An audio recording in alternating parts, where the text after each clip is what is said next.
रखा जब मेरे नबी ने दुनिया में कदम तो पत्थर तक कलिमा पढ़कर मुसलमान हो गए। प्यारे नाजरीन, हजरत आमिना रजी अल्लाह ताला अन्हा फरमाती हैं कि जब मेरा बच्चा मेरे पेट में था तो मुझे बड़ी अजीब अजीब चीजें नजर आती थीं। अगर मैं घर से बाहर निकलती तो एक बादल का साया मेरे ऊपर आ जाता और मुझे धूप बिल्कुल महसूस न होती। अगर मैं पानी भरने के लिए जमजम के कुएं की तरफ जाती तो रास्ते के पेड़ अपनी टहनियां मेरे सामने झुका देते, जैसे मुझे सलाम कर रहे हों। मैं हैरान होती कि ये सब सिर्फ मेरे साथ ही क्यों हो रहा है। जब मैं जमजम के कुएं के पास पहुंचती तो नीचे का पानी अपने आप ऊपर आ जाता और बिल्कुल मंडेल तक भर उठता।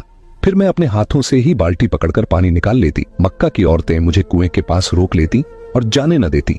वो कहती, ए आमिना, तुम थोड़ी देर और यहीं खड़ी रहो, वरना तुम्हारे जाने से पानी वापस नीचे चला जाएगा और हमें पानी भरने में बहुत मुश्किल होगी। इसी तरह हजरत आमिना रजी अल्लाह ताला अन्हा फरमाती है कि मैं सुना करती थी कि जब बच्चा पेट में होता है तो माँ को बहुत तकलीफें झेलनी पड़ती हैं।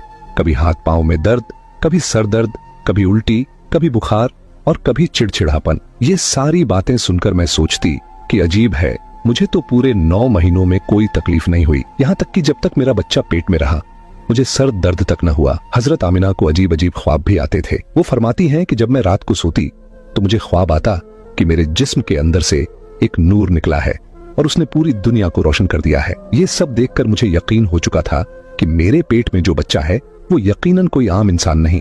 पैगंबर हजरत मोहम्मद मुस्तफा सल्लल्लाहु ताला अलैहि वसल्लम जब अपनी माँ हजरत आमिना रजी अल्लाह ताला अन्हा के पेट में थे तो एक रोज आपकी दादी ने आपके दादा को इशारे से बुलाया और कहा, क्या आपको मालूम है ये बहू आमिना बहुत महंगा इत्र लगाती है।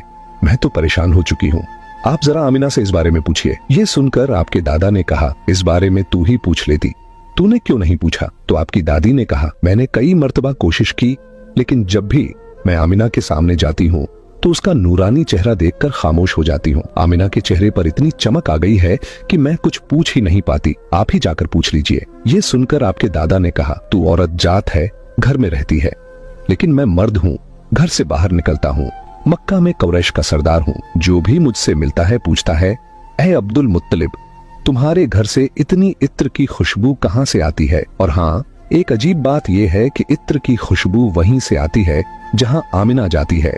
अगर आमिना रसोई में जाती है तो खुशबू वहीं से आती है, अगर गुसलखाने में जाती है तो खुशबू वहीं से आती है, अगर बैठकी में जाती है तो खुशबू वहीं से आती है। और ये कोई मामूली इत्र नहीं है, न इराक का न मिस्र का, ये तो कोई खास ही इत्र है। इसके बाद आपके दादा हजरत अब्दुल मुत्तलिब ने हिम्मत की और आमिना को बुलाकर कहा, बेटी आमिना, तुझे पता है मैं कुरैश का सरदार हूँ,